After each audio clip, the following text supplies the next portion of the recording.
Imagine this. You're a fan of one of the most promising NBA teams. You've got a generational talent on your roster, and then, out of nowhere, they trade him away. Sounds crazy, right? Well, that's exactly what happened to the Dallas Mavericks, and now their fans are furious. Stick around because this trade might go down as one of the biggest mistakes in NBA history, and we're about to break down why. The first game without Luka Doncic or Anthony Davis was an absolute disaster for the Mavericks, the kind of mess that fans feared might happen when this trade was announced. Now, what's even more interesting is what went down during the game. A guy in the stands actually tried to sneak into a timeout shot to make a bold statement. He started singing and then said, "Fire Nico Harrison." And immediately, security kicked him out of the game. Fans weren't having it. And the discontent didn't stop there. A second fan came up with a sign that read, "Fire Nico Harrison," and was quickly escorted out. It became clear. Mavs fans were beyond angry. Every time the new owner got up, even to just use the bathroom, the crowd let him have it. "You ruined our team," they chanted. But why? What caused this outrage? Well, fans are furious because they didn't just trade away Luka. They feel betrayed by the direction the Mavericks are heading in. And it gets worse because the new owner, Patrick Dumont, actually gave an interview where he explained the trade, and in doing so, made everything 10 times worse. This might go down as one of the dumbest things an owner has ever said in sports history. Dumont tries to explain himself by saying, "Before I got married, I had a few complicated relationships." What? He's comparing trading Luka to being in a complicated relationship? Fans couldn't believe what they were hearing. He then goes on to say something even more outrageous. "If you want to take a vacation, don't do it with us." Essentially, he called Luka lazy, indirectly, but he wasn't even done digging himself into a hole yet. Now, you know those NBA legends like Shaq, Michael Jordan, Kobe Bryant? Dumont is suggesting Luka doesn't have that same work ethic as them. But here's the thing. Shaq was known for not showing up in the best shape. And even Larry Bird, he was out in bars during finals, not exactly working 24/7. So this whole comparison to Luka was off, and fans were ready to explode. Then things get even worse when Dumont says, "In Nico we trust," referring to the Mavericks general manager, Nico Harrison.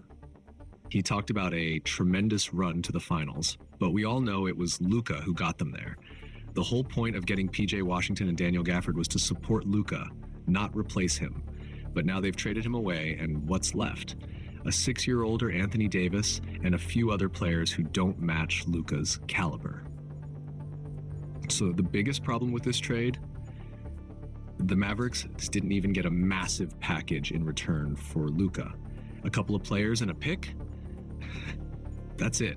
It's like trading a Lamborghini for a broken down Corvette and thinking you still have a high-performing car. And what's worse, this wasn't even Mark Cuban's decision. When he sold the team in 2023, he was told that he would still be involved in basketball decisions.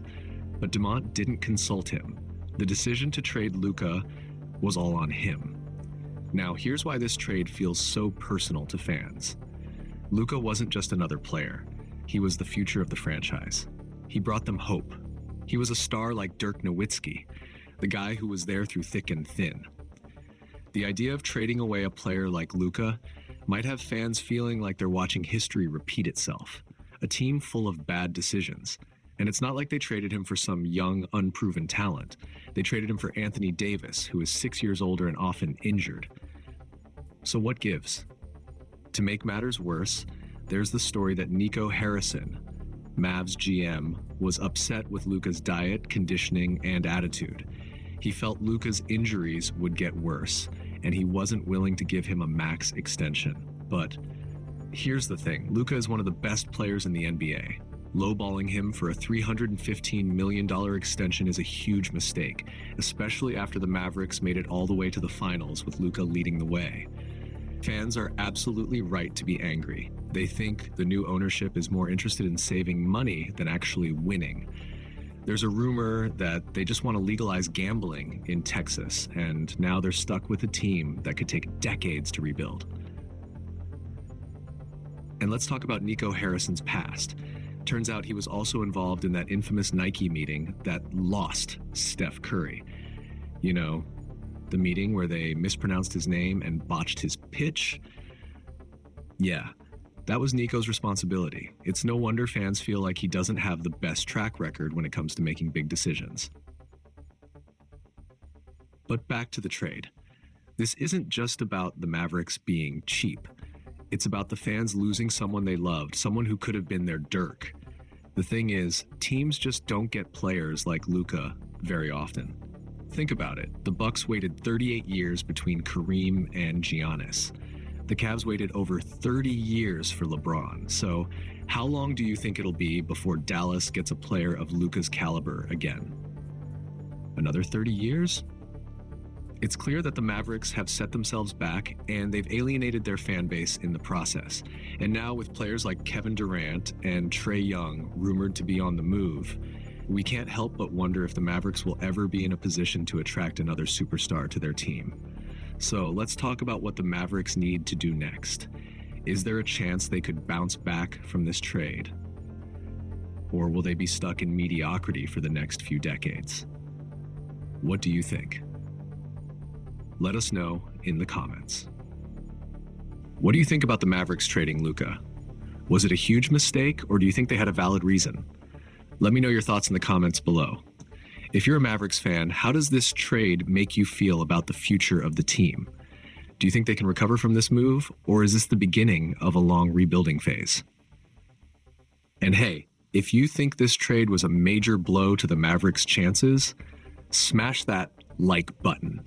It really helps out the channel and shows you're not buying into this disastrous move. If you want more content on trades, rumors, and the latest NBA drama, hit that subscribe button so you never miss an update. Also, don't forget to share this video with your friends. Let's see if we can get this conversation trending and see what fans from all over the world think. Are you with the Mavericks or against them? Comment below.